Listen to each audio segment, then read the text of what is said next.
Mag-adobo tayo ng gulay. Walang halong karne, guys.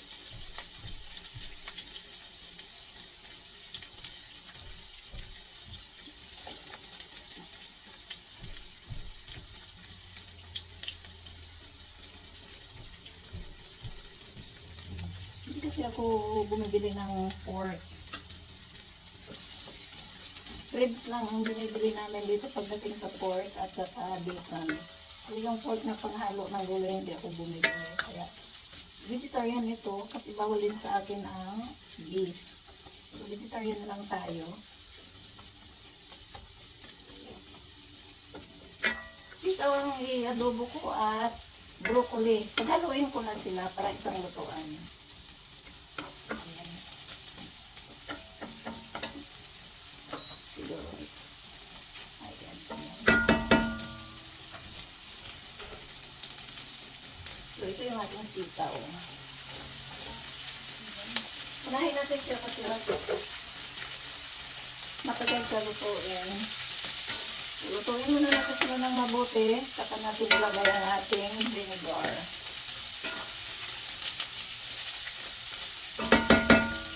Lagyan natin ng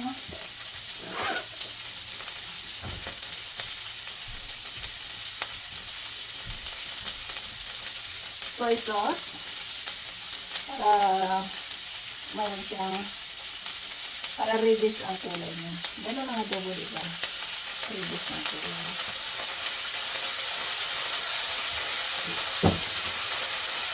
Ayan.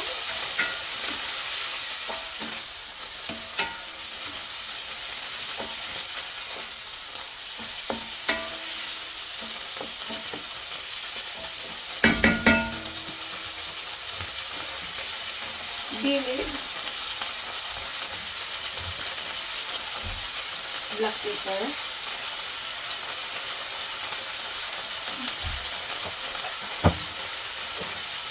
We're gonna add a little bit salt.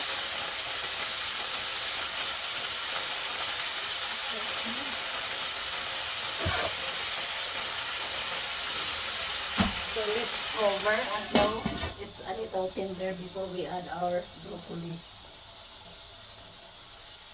Mag-add tayo ng tubig. Kunti. Kunti lang. Ayan. Halo-halo.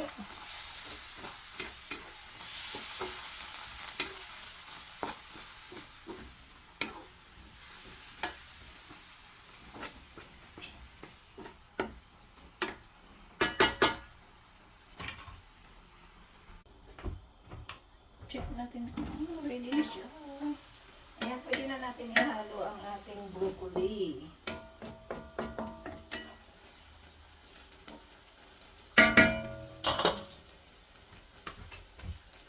Ating broccoli, halo na natin yan.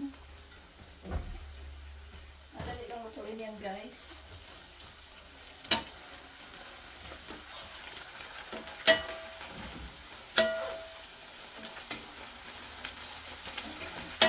Tapos ilalagay ko lang siya sa freezer. Tapos pagka gusto mong kumain, painit na lang. Defrost at painit na lang.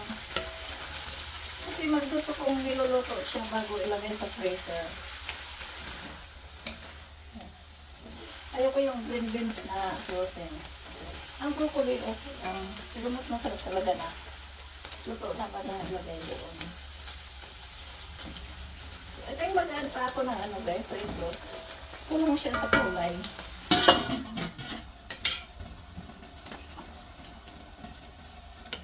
Mag-add tayo ng soy sauce. Para maganda ang kanyang kulay. Ganon. Diba? So, yan ang ating adobo.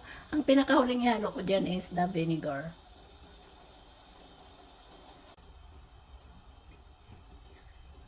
White vinegar ang gamitin ko guys. So, maglagay tayo ng kunti lang. Ganyan. Hindi natin masyadong asinan. Kasi maasim yan siya.